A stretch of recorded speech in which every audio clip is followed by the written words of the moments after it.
और आज हम बात करने वाले हैं अब्राहम समझौते के बारे में। और इस अब्राहम समझौते को जिस देश ने साइन किया है उसकी इम्पोर्टेंस क्या हो जाती है।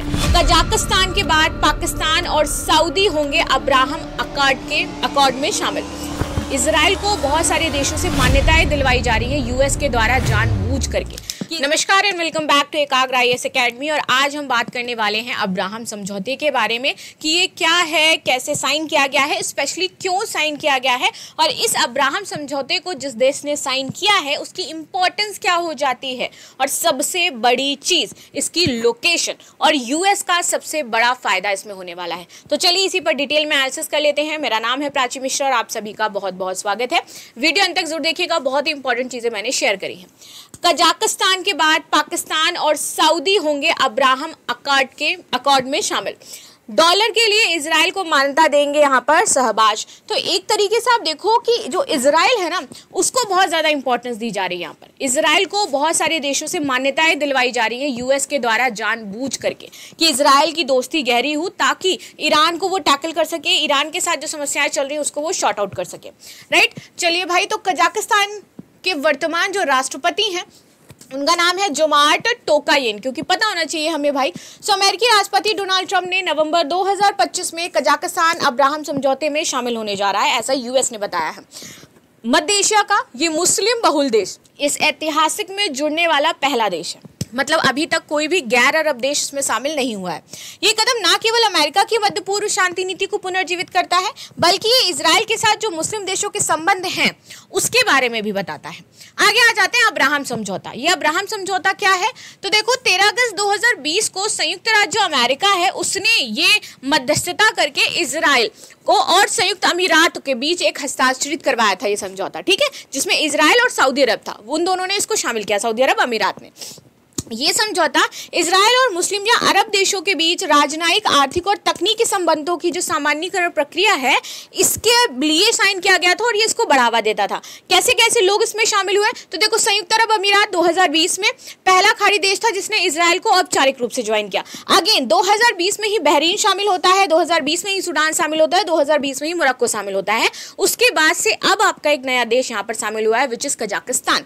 अब देखो इन सभी में आप देखोगे तो का मेन मोटिव क्या नजर आ रहा है कि नजदीकियां बढ़ाना, राजनयिक संबंध स्थापित करना, पश्चिमी सहारा विवाद को खत्म करके यहाँ पर अमेरिका अपने हितों को पूरा करना चाहता है कि भैया एक तो उसको चाहिए नोबल, तो उसके लिए धीरे धीरे काम करना पड़ेगा। तो यहाँ पर सब में आपको ये देखने को मिलेगा कि इजराइल को यहाँ पर इंपॉर्टेंस दिलवाई है किसने, यूएस ने, और संघर्षों को खत्म करवाया है और उसकी जो प्रेजेंस है उसको बढ़ाने का प्रयास कर रहा है।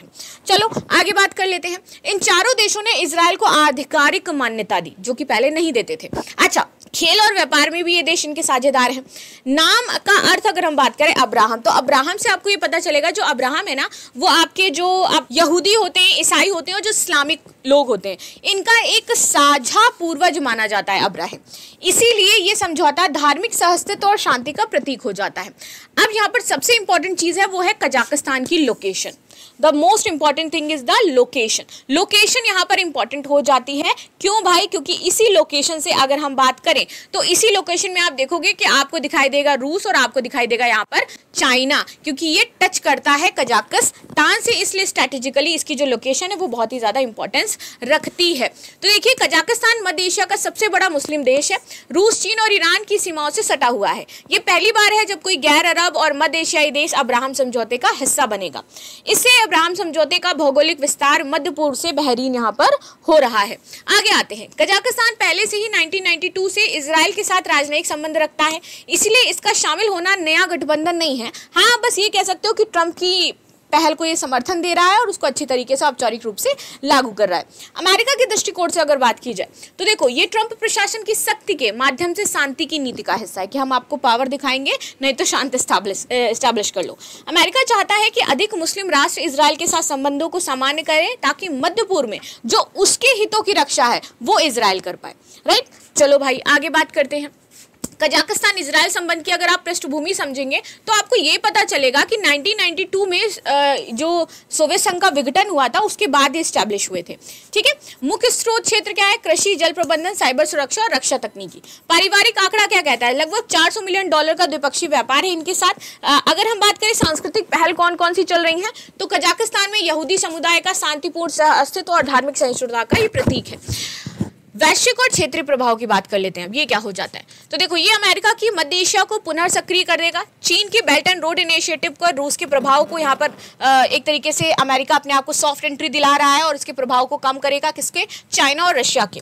कजाकिस्तान को भी इससे अंतर्राष्ट्रीय पहचान और निवेश आकर्षण मिलेगा।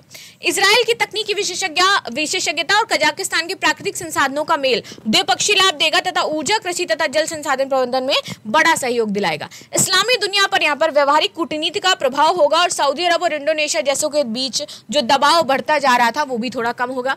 ईरान और चीन की प्रतिक्रिया क्या है? ये कहते हैं कि इस्लामी एकता के खिलाफ इनका ये कदम है और जो चीन है वो कह रहा है कि अमेरिका घुसपैठ करना चाहता है।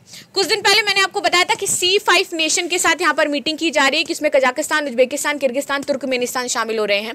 कजाकिस्तान में लगभग 20 मिलियन से भी ज्यादा का $12.4 अरब का समझौता हुआ है और कजाकिस्तान में लगभग शायद 20 मिलियन से ज्यादा का आरीरीज पाया गया है। आरीरी अमेरिका के लिए बहुत ज्यादा जरूरी है, इसीलिए कजाकिस्तान को इतना इंपॉर्टेंस दे रहा है कि वो उसके प्राकृतिक संसाधनों का दोहन कर सके। ये इसका मेन मोटिव है, क्योंकि आरीरी में अभी तक किसकी आप देखोगे ज्यादातर पकड़ बनी हुई है, तो चाइना की बनी हुई है। चाइना इस पे फर्स्ट प्लेस पे आ जाता है जो सप्लाई करता है। 90% ऑल ओवर द वर्ल्ड अगर हम बात करें तो चाइना का ही डोमिनेंस देखने को मिलता है। तो इसी वजह से चाइना के पास विश्व का 90% रेयर अर्थ है और अमेरिका इसको शिफ्ट करना चाहता है और इसीलिए कजाकिस्तान को आगे बढ़ा रहा है, क्योंकि आप देखोगे 20 मिलियन टन से ज्यादा का आरीरीज वहां पर कजाकिस्तान में है।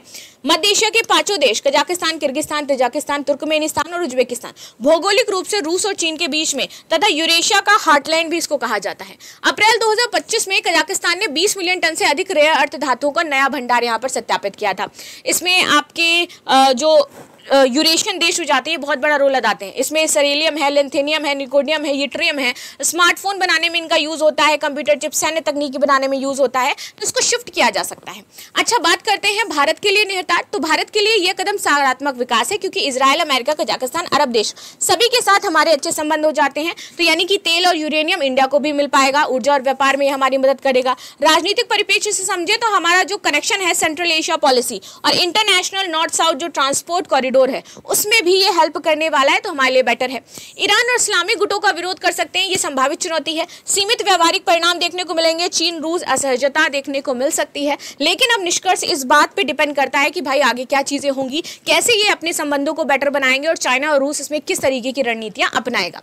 हाल ही में कौन सा मध्य एशियाई देश अब्राहम समझौते में शामिल होने की घोषणा कर चुका है? उज्बेकिस्तान, कजाकिस्तान, तजाकिस्तान या तुर्कमेनिस्तान? तो जल्दी से आप सभी कमेंट बॉक्स में बताइएगा। मेंस का क्वेश्चन है, कजाकिस्तान का अब्राहम समझौते में शामिल होना अमेरिका की मध्य एशियाई नीति का नया अध्याय है, इसका विश्लेषण करिए। सो मिलते हैं नेक्स्ट क्लास में, तब तक के लिए धन्यवाद। लाइक शेयर सब्सक्राइब करना बिल्कुल भी ना भूलें and thank you so much.